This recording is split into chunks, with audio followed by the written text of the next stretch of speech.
क्या कार्यक्रम? मेरा नाम विकास महेश चंद बादल है और ये डाक खाने का जो KCP इंटर कॉलेज वाली गली है, यहाँ आज श्रीमती मोहिनी उपाध्याय के चुनाव कार्यालय का उद्घाटन हुआ है।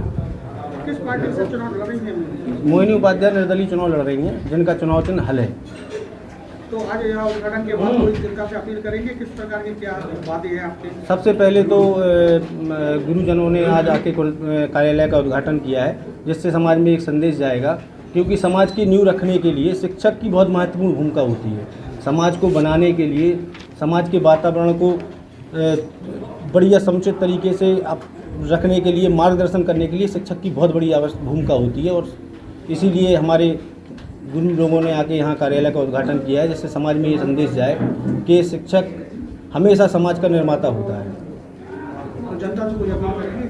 मेरी जनता से यही अपील है कि दलों में बंटने की आवश्यकता नहीं है, क्योंकि दल से ऊपर उठें और निर्दलीय प्रत्याशी श्रीमती मोहिनी उपाध्याय बादल को आप हल पर मोहर लगाकर भारी मतों से विजयी बनाएं। जनता का सहयोग और आशीर्वाद बहुत मिल रहा है, बहुत प्रेम मिल रहा है। नगर में हम घूम रहे हैं, जब से जनसंपर्क हो रहा है, जनता का अपूर्ण समर्थन मिल रहा है। और जितना हमें जनता का समर्थन मिल रहा है, हम इनके आभारी हैं और इन्हें हम धन्यवाद भी कहना चाहते हैं। जिस तरीके का प्यार जनसंपर्क के दौरान हमें मिला है देखने को। सबसे पहली बात यह है कि जो दलों ने प्रत्याशी अपने खड़े किए हैं, भारतीय जनता पार्टी का आप प्रत्याशी ले लो या आप समाजवादी पार्टी का लो, ये लोग ईगो फ्रेंडली मैच खेल रहे हैं। इनकी मिलीजुली कुश्ती है, इनके प्रत्याशियों में कोई दम नहीं है। समाजवादी पार्टी के प्रत्याशी का आपराधिक इतिहास रहा है, जेल गए हैं, डॉक्टरों के साथ मारपीट की है। और भारतीय जनता पार्टी के जो प्रत्याशी हैं, श्रीमती केसवानी जी जो प्रत्याशी हैं भारतीय जनता पार्टी के, इनने पूरे 5-7 साल समाजवादी पार्टी के संरक्षण में रहकर ठेकेदारी का काम किया है। और इनने जब तक नगर में जितने भी इनके ठेके हुए हैं, आप पत्रकार बंधु हैं, जाके निरीक्षण कर लें। आप यहाँ महावीर मोहल्ले में काम हुआ है, यहाँ मंदिर के पास, इनका शून्य है काम ठगने के अलावा इनने कोई काम नहीं किया है धरातल पे। बहुजन समाज पार्टी तो आप ये समझ लो किसी लाइन में ही नहीं है, समझ रहे हैं आप। और समाजवादी पार्टी को लोग बिल्कुल पसंद नहीं कर रहे हैं किसी भी हाल में। भारतीय जनता पार्टी में इस तरीके की टिकट में मिलीभगत हुई है कि इतने कमज़ोर प्रत्याशी को टिकट दिया है। मुझे तो लगता है समाजवादी पार्टी और भारतीय जनता पार्टी की मिलीभगत से ये टिकट हुआ है। कोई निर्दलीय प्रत्याशी आपके अगल बगल? मुझे तो नहीं लगता कोई निर्दलीय प्रत्याशी मेरे अगल बगल। मेरे क्या माने, जो प्रत्याशी हैं, महिला सीट है, श्रीमती मोहिनी उपाध्याय प्रत्याशी हैं, मुझे नहीं लगता क्योंकि आसपास कोई है। जितने भी प्रत्याशी लड़ाई लड़ रहे हैं, नंबर 2 की लड़ाई लड़ रहे हैं, अपने अस्तित्व बचाने के लिए लड़ाई लड़ रहे हैं।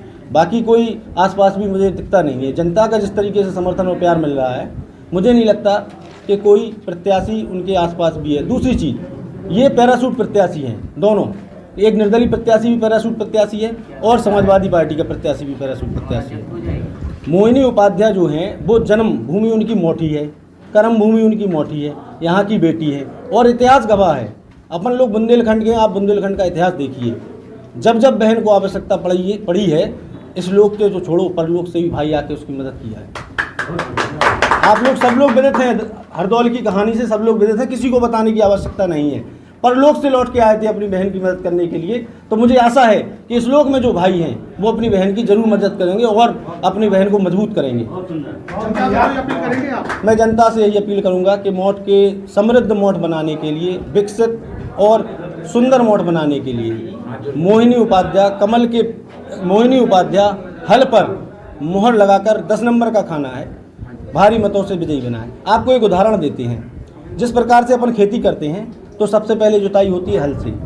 अब ये मत समझना कि हल 10 नंबर के खाने की मैं बात कर रहा हूँ कि तो सबसे पहले हल से ही जुताई होती है, फिर बीज बोया जाता है, फसल तैयार होती है। लगातार प्रयास और लगातार परिश्रम मोहिनी उपाध्याय जी कर रही थी। भारतीय जनता पार्टी से आवेदन भी किया था। भारतीय जनता पार्टी में महिला मोर्चा की मंडल अध्यक्ष भी हैं। भारतीय जनता पार्टी ने जो सक्रिय महिला पदाधिकारी थी, मंडल की अध्यक्ष थी, उनको टिकट नहीं देकर समाजवादी पार्टी अन्य दलों से मिलीभगत करके एक नियत ही कमजोर व्यक्ति को टिकट दिया है, जो शारीरिक रूप से अक्षम है। उनकी आयु 60 वर्ष से ऊपर है, वो चलने में सक्षम नहीं है। जो व्यक्ति अपने शरीर का बोझ नहीं ढो पा रहा हो, जो व्यक्ति अपने शारीरिक रूप से सक्षम ना हो, वो व्यक्ति आने वाले समय में मोट को कैसे विकसित कर पाएगा? आप लोग ये बात, इस चीज़ का हमें जवाब दीजिए।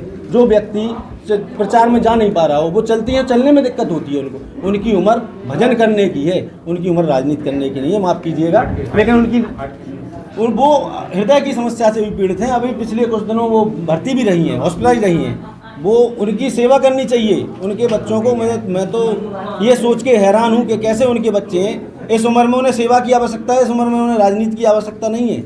और मेरा तो हाथ जोड़ के आप लोगों से निवेदन है कि 10 नंबर के खाने को मोहिनी उपाध्याय हल्के निशान को भारी बहुमत से विजयी बनाए और अपने सुंदर मोट की स्वच्छ एवं समृद्ध मोट की कल्पना के सपने को साकार